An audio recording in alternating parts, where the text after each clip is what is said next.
ہمارے یہاں زمیندار صاحب ہیں، ان کے پاس فارچونر ہے۔ اب آدمی سوچے گا یار فارچونر جس کے پاس ہو کروڑپتی آدمی ہوگا۔ ارے بھائی کوئی لکھپتی تو فارچونر لگ نہیں سکتا۔ کوئی گھاس کاٹنے والا، کوئی مزدوری کرنے والا، کوئی ٹھیلا کھینچنے والا فارچونر رکھ سکتا ہے؟ نہیں رکھ سکتا۔ ہمارے یہاں نواب صاحب وہ ہیں جن کے پاس فارچونر ہے۔ ہمارے یہاں نواب صاحب وہ ہیں جن کے پاس ہیلی کاپٹر ہے۔ اب آپ نے سوچا گا یار جس کے پاس ہیلی کاپٹر ہے کتنا بڑا آدمی ہوگا، کتنا مالدار آدمی ہوگا۔ تو ہیلی کاپٹر اس کی نشانی بنا، فارچونر کار اس کی نشانی بنی، اس سے اس کی پہچان ہوئی کہ یار بڑا آدمی ہے۔ اللہ تبارک و تعالی نے دنیا میں ایک سے ایک بڑا پہاڑ پیدا فرمایا، اور میاں ایک تو اتنا بڑا پہاڑ ہمارے ہندوستان میں ہمارے قریب میں ہے، ہمالیہ۔ ہمالیہ کون سا دور ہے ان سے؟ قریبی تو ہے بھائی۔ یہاں سے میں سمجھتا ہوں 100 کلومیٹر آگے نکل جاؤ تو ہمالیہ آ جائے گا۔ دنیا کے بڑے پہاڑوں میں سے ایک پہاڑ اتنا اونچا کہ ہم جیسی یہ اونچی ٹوپی والے اگر یوں کر کے دیکھنے لگے تو ٹوپی گر جائے۔ اتنا اونچا پہاڑ، مگر مشیت الہیہ دیکھو، رب تعالیٰ نے ان بڑے بڑے پہاڑوں کو اپنی نشانی میں فرمایا کہ یہ بڑا والا پہاڑ یہ میری نشانی ہے، وہ بڑا پہاڑ وہ میری نشانی ہے۔ کیا؟ صفا مروہ، چھوٹی چھوٹی پہاڑیاں، کوئی 15 فٹ کی، کوئی 22 فٹ کی، 25 فٹ کی۔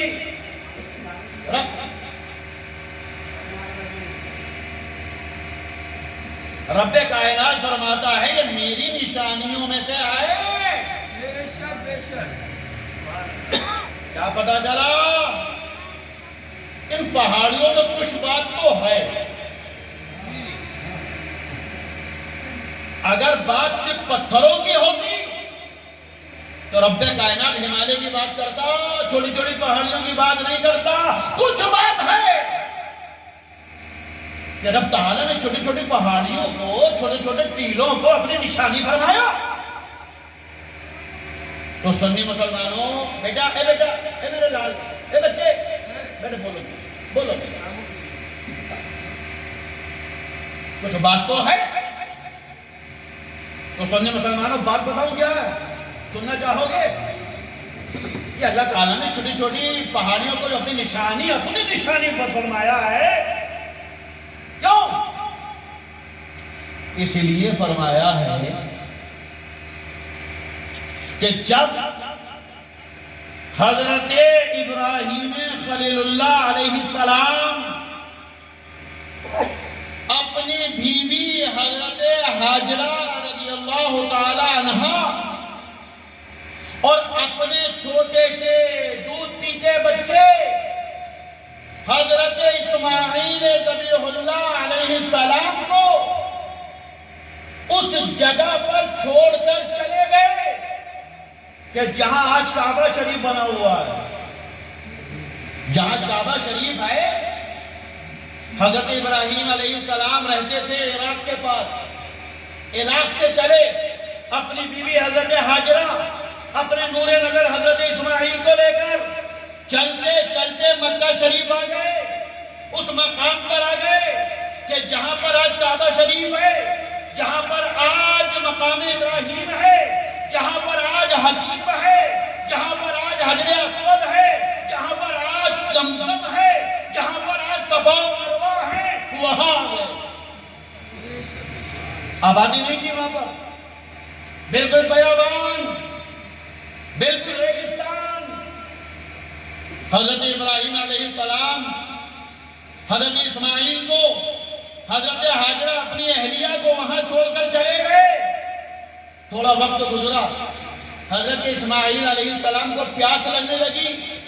جب نور نظر کو بیٹے کو پیاس لگی تو ماں سے دیکھا نہ گیا، ماں کی ممتا کو جوش آیا، اپنے بیٹے کی پانی کی خشکی کو دور کرنے کے لیے، اس کی پیاس کو دور کرنے کے لیے حضرت حاجرہ پانی کی تلاش میں نکلی، اور پانی کی تلاش میں جب نکلی تو کبھی صفا پر جاتی تھی، کبھی مروہ پر جاتی تھی، کبھی صفا پر جاتی تھی، کبھی مروہ پر جاتی تھی، کبھی ادھر جا کر دیکھتی تھی، کبھی ادھر جا کر دیکھتی تھی۔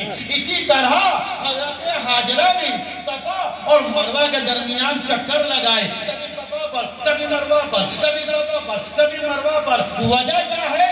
بیٹے کے لیے پانی تلاش کر رہی ہے، بیٹے کے لیے پانی تلاش کر رہی ہے، کبھی صفا پر، کبھی مروہ پر۔ حضرت حاجرہ جو نبیہ نہیں ہیں، ولیہ، نبیہ نہیں ہے،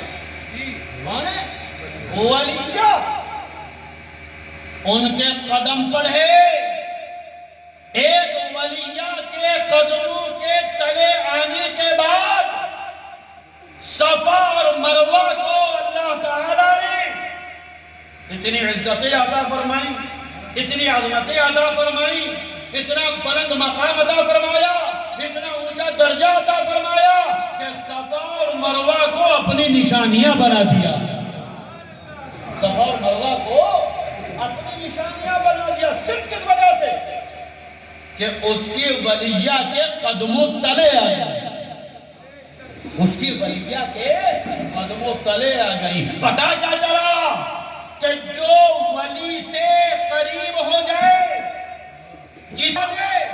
جو ولی سے قریب ہو جائے، رب تعالیٰ اسے اپنا محبوب بنا لیتا ہے، اسے رب تعالیٰ اپنا پیارا بنا لیتا ہے، اسے رب تعالیٰ اپنا عزیز بنا لیتا ہے۔ ارے ذرا سوچو کہ جب ایک ولیہ کے پاؤں کے نیچے آنے کے بعد، قدموں کے نیچے آنے کے بعد، ایک زمین کے ٹکڑے کو، ایک پہاڑی کو رب تعالیٰ نے اپنی نشانیاں بنا دیا، تو ذرا سوچو اس حسن کا کیا مقام ہوگا، اس حسین کا کیا مقام ہوگا کہ جسے نبی نے اپنے قدموں کے تلے نہیں رکھا ہے بلکہ اپنے کاندھوں پر رکھا ہے، اپنے سر پر رکھا ہے، جسے پیارے نبی سونگتے بھی تھے اور پیارے نبی چومتے بھی تھے۔ اللہ اکبر! ان حسنین کریمین کی عظمتوں کا کیا عالم ہوگا۔ ارے ولیہ کے قدموں تلے آ جائے تو پہاڑی عظمتوں والی ہو جائے، ولیہ کے قدموں تلے آنے کے بعد علی جسے نبی نے اپنے کاندھوں پر بٹھا لیا، تڑپتا رہو سبحان اللہ، سبحان اللہ۔ مداری ہو تو جلسہ مداریوں کی طرح سنو جی، چل کے بولے، اسے کاندھوں پر بٹھا لیا، اس کی عظمتوں کا کوئی اندازہ لگا سکتا نہیں، اس کے اونچے مقام کو کوئی سمجھ سکتا ہے؟ کیا پتا چلا کہ کسی سے ٹچ ہونے کے بعد، کسی سے مل جانے کے بعد مقام بڑا بلند ہو جاتا ہے۔ ارے یہ ذرا سا مائک ہے، مگر اس مائک کی اتنی آواز کیوں؟ ایمپلیفائر سے ملا ہوا جی، اسے بھی ذرا ایمپلیفائر سے الگ کر دو، آواز رہے گی اس میں؟ بولو، نہیں رہے گی نا؟ آپ کئی بات بڑا کانٹے، ذرا سارا اس میں کوئی آواز نہیں ہے۔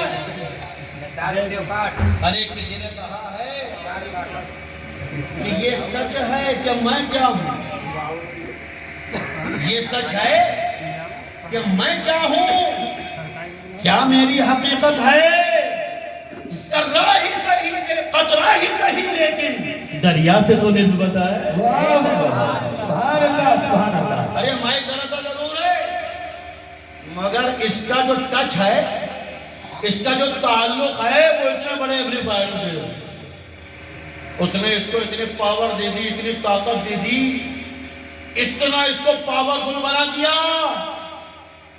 کہ ذرا سارا مائک پورے گاؤں میں آواز پہنچا رہا ہے۔ فالو کر رہا ہے کہ نہیں؟ بولو، اس میں حیثیت نہیں ہے۔ ابھی پن نکال لوں، ٹائم فش کچھ نہیں بچے گا اس میں. لیکن یہ ملا ہوا ہے کاہے سے؟ ایمپلیفائر سے. اب اس میں بڑی پاور آ گئی, اب اس میں بڑی طاقت آ گئی. اور میاں میں تو ایک بات کہوں, تعلق مضبوط ہونا چاہیے, ڈوری ہو کے نہ ہو, وائر ہو کے نہ ہو. ارے اب وہ مائک بھی تو آپ نے دیکھے ہوں گے کہ جس میں یہ وائر ہی نہیں ہوتی, دیکھیں گے نہیں؟ بولو ابے یار, خرچ اگر والوں تو بولتے نہیں, بولو ایسے مائک دیکھیں گے نہیں؟ ہاں جو ہوئی نا بات. ارے یار بات صحیح کہہ رہا ہوں تو سبحان اللہ کو, غلط کہہ رہا ہوں تو کہہ دو حضرت ہم نے نہ دیکھے تو میں پھر دکھاؤں. جو یہ کہتے کہ میں نے نہیں دیکھا تو میں بیٹھا ہوں دکھانے کے لیے.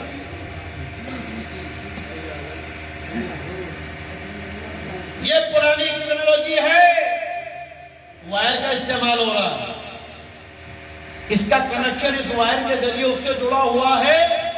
یہ ہم باغڑا کیے بیٹھے, آواز گنجا رہا ہے, لیکن بات وائر کی نہیں ہے. یہ مائک وائر کا محتاج نہیں ہے. اگر وائرلیس مائک بھی ہے تو ضروری نہیں کہ ڈوری پڑی ہو, بنا ڈوری کے بھی یہ کام ہو سکتا ہے. ایف ایم مائک بھی چل رہا ہے, وائرلیس مائک بھی چل رہا ہے, کارڈلیس مائک بھی چل رہا ہے. بنا ڈوری کے اس کا رشتہ جڑ جاتا ہے ایمپلیفائر کے ساتھ. جو کام ڈوری کے ساتھ ہوتا ہے وہ بنا ڈوری کے بھی ہو جاتا ہے. اور یہ مائک اس ایمپلیفائر کے مل جانے کے بعد بڑا بڑا کام کر دیتا ہے, بڑا بڑا اونچا کام کر دیتا ہے. کیا پتا چلا کہ چھوٹے کو ایک وہ چیز جس کی کوئی اہمیت نہ ہو, جس کی کوئی قدر نہ ہو, جس کی کوئی وقت نہ ہو, جس کو کوئی دنیا میں کچھ سمجھتا نہ ہو, لیکن اگر وہ کسی بڑے سے جڑ جائے, کسی عظمت والے سے جڑ جائے, کسی کام والے سے جڑ جائے, بڑی رتبے والے سے جڑ جائے, اس میں رتبہ پیدا ہو جاتا ہے, اس میں وقت پیدا ہو جاتی ہے, اہمیت پیدا ہو جاتی ہے. ارے میں ایک بات کہتا ہوں, آپ ایک کاپی خرید کر لائے بازار سے, اس کاپی کے ایک پنے پر آپ نے لکھا انگلش میں I going to be circle, ٹھیک ہے نا. اب آپ نے وہ پنہ پھاڑ دیا, اب پنہ آپ نے پھاڑ دیا, کیا کرو گے؟ پنہ پھینک دیتے ہو کہ نہیں؟ بولو فیض نگر والوں بولو. آپ نے لکھا میں بیزل پور جا رہا ہوں, میں بریلی جا رہا ہوں. آپ نے لکھا, آپ کو لکھا یار صحیح نہیں لکھا گیا, کچھ گڑبڑ ہے. آپ نے پھاڑ پھینک دیا.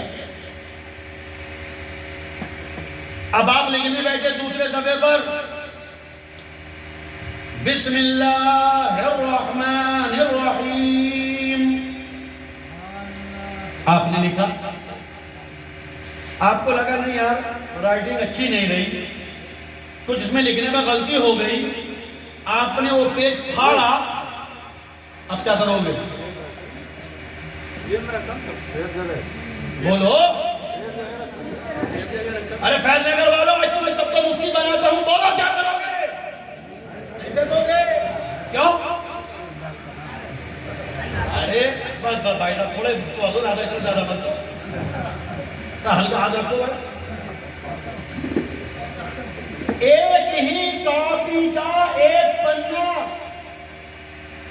غلط لکھ دیا, آپ نے پھاڑا پھینک دیا. اسی کاپی کا دوسرا پنہ پھر آپ نے غلط لکھا, مگر آپ اسے پھینکیں گے نہیں, کیا کریں گے؟ اسے پھاڑیں گے, اس کی تہ بنائیں گے اور بنا کر جیب میں رکھ لیں گے. اور جب مسجد جائیں گے نا تو مسجد کی طاق میں رکھ کے آ جائیں گے. یہ ہمارے مسلمانوں میں ہوتا ہے, گھر میں ذرا سا سپارہ بوسیدہ ہو گیا یا سجا قرآن قاعدہ بوسیدہ ہو گیا, سیدھے مسجد میں رکھ کے آتے ہیں. امام صاحب کی ذمہ داری, امام صاحب کیا اس کی پھڑیاں بنا کے کھائیں گے کیا روٹی کی جگہ وہ کھائیں گے؟ یا مسجد کے متولی صاحب صدر صاحب کھائیں گے اس کو نہ رکھ کے آ گیا ہم امام صاحب جانے جائیں مگر طریقہ کیا ہے طریقہ بھی سن لو مگر چلو طریقہ بعد میں بتاؤں گا ورنہ یہ بات تھوڑی سی دور ہو جائے گی ایک صفحہ پھاڑا غلط ہو گیا کوڑے میں پھینک دیا دوسرا صفحہ دوسرا پنہ پھاڑا تھوڑا سا اتنا غلط ہو گیا تھا مگر آپ نے اس کو اٹھا کر کوڑے میں نہیں پھینکا بلکہ سینے کے پاس رکھ لیا کیوں اس لیے کہ اس پنے کو قرآن سے نسبت ہو گئی سبحان اللہ سبحان اللہ اس پنے کو اس صفحے کو اس کاغذ کے ٹکڑے کو چاہے وہ ایک ہی کاپی کا تھا ایک صفحہ پھینک دیا کوڑے میں نالی میں پھینک دیا دوسرا صفحہ سینے سے لگا کر رکھ لیا کیوں قرآن سے نسبت ہو گئی ارے بس تم بھی مسلمانوں سمجھ لو تعزیہ بانس لے کر آئے تم بازار سے تعزیہ کپڑا لے کر آئے تم شیام لال کی دکان سے تعزیہ اس کے اوپر گنبد بنانے کے لیے مٹکا لے کر آئے رام سنگھ سے تعزیہ اس کی رسی لے کر آئے تم ہرمندر جی کے یہاں سے کوئی اہمیت نہیں ہے نہ اس بانس کی اہمیت ہے نہ اس کپڑے کی اہمیت ہے نہ اس مٹکے کی اہمیت ہے لیکن ان سب کو یکجا کر کے اور تیار کر کے اب آپ نے اس کو نسبت دے دی کربلا والوں سے ابھی تک اس کی کوئی اہمیت نہیں تھی اس لیے کہ اس کپڑے کو اس بانس کو اس بلی کو اس لکڑی کو اس کاغذ کو اس مٹکے کو ابھی تک نسبت تھی بازار سے ابھی تک نسبت تھی مارکیٹ سے ابھی تک نسبت تھی بیسٹ اور پیلی بھیڑ اور بریلی کے بازاروں سے لیکن جب اس کو یکجا کرنے کے بعد اس کو تعزیے کا روپ دے دیا اس کو تعزیے کا نام دے دیا تو اب بریلی کے بازاروں سے نہیں بلکہ کربلا کے شہزادوں سے نسبت ہو گئی ہے اب نسبت کی بنیاد پر اس کو عظمتیں ادا ہو گئی ہیں اس کو ان کا مرتبہ ادا ہو گیا ہے اب اس کو نالی میں نہیں رکھا جائے گا بلکہ سینے کے لگا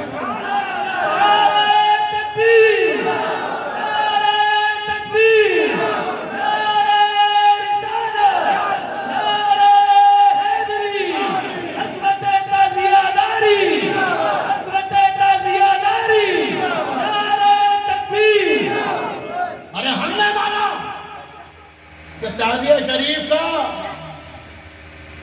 جب تک کوئی وجود نہیں جب تک نسبت نہ مل جائے نسبت مل گئی تو قرآن کریم کا حکم موجود ہے کہ جو نسبت والا ہو جائے گا جس کو کسی بڑے سے نسبت مل جائے گی وہ اللہ کی نشانی بن جاتا ہے اللہ کی نشانی بن جاتا ہے اور بھیا یہ بھی سن لو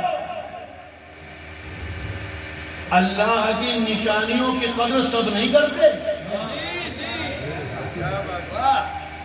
بھئی اللہ کی نشانی تو بن گئی صفا اور مروہ کو ایک ولیہ سے نسبت ملی وہ اللہ کی نشانی تعزیہ شریف کو نبی کے شہزادوں سے نسبت مل گئی اللہ کی نشانی سبحان اللہ سبحان اللہ بھئی اللہ کی نشانی کے لیے کوئی فیکٹری کوئی بنی ہے کوئی کارخانے سے نشانی بن کر کوئی آئے گی بس جس کو نبی یا نبی کے شہزادوں سے نسبت مل گئی نشانی نشانی اب اللہ کی نشانی سب قدر نہیں کریں گے ہمارے اگر امام صاحب چاہیں کہ دنیا ہندوستان ضلع بریلی یا پورا گاؤں اللہ کی نشانی کی قدر کرنے لگے نہیں کرے گا جی اٹھا کر دیکھو قرآن کریم 17واں پارہ ہے 17ویں پارے کا 3واں پاؤ ہے 3 پاؤ کا 4واں رکوع ہے رب کائنات ارشاد فرماتا ہے وَمَن يُعَظِّمْ شَعَائِرَ اللَّهِ فَإِنَّهَا مِن تَقْوَى الْقُلُوبِ۔ اللہ کی نشانیوں کی قدر سب نہیں کریں گے، اللہ کی نشانیوں کی سب اہمیت نہیں سمجھیں گے، اللہ کی نشانیوں کے وقت سب نہیں جانیں گے۔ قرآن کریم فرماتا ہے، رب کائنات کا ارشاد ہے کہ اللہ کی نشانیوں کی قدر وہی کرے گا کہ جس کا دل پاکیزہ ہوگا، جس کا دل نورانی ہوگا، جس کا دل مصطفیٰ کی محبت کا مدینہ ہوگا۔ ارے سن لو، اگر کوئی تاجر شریف کی عظمت چرتا مل جائے سمجھ لینا اس کا دل پیارے نبی کی محبت کا مدینہ ہے، اور اگر کوئی اللہ کی نشانیوں کی ناقدری کرتا مل جائے تو قدر کر لینا کہ یہ اس دنیا کا سب سے بڑا کمینہ۔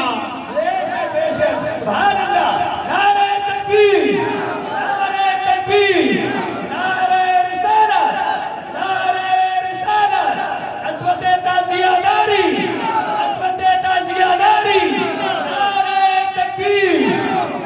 اب فیصلہ تمہیں کرنا ہے، فیصلہ میں نہیں کروں گا، میں نے تو خالی تمہیں راستہ دکھا دیا، میں نے تو توجہ توجہ توجہ، اگر میں دیکھوں گا ایک آدمی کی توجہ نہیں ہے تو میرا مائنڈ اپسیٹ ہو جاتا ہے۔ توجہ،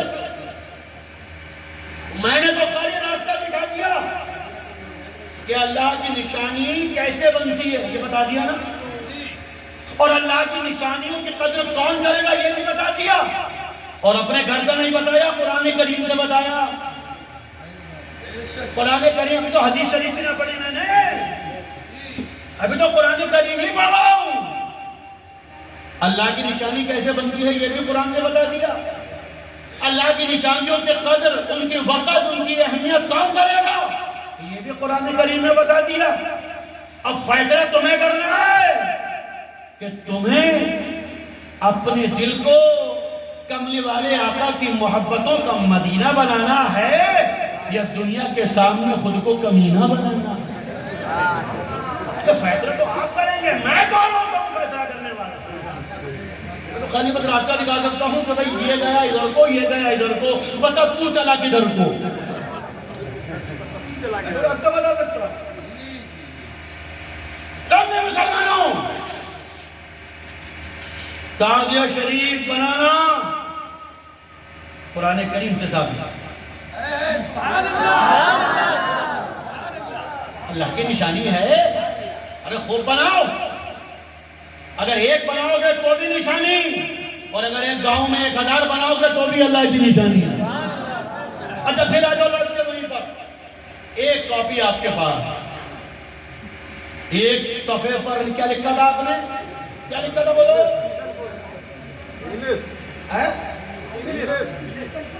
I am going to be تم تو یار میری بھی خراب کرنے کے چکر میں، ایک تو مجھے آتی نہیں ہے، جو آتی وہ بھی خراب کرنا۔ I am going to be اب اتفاق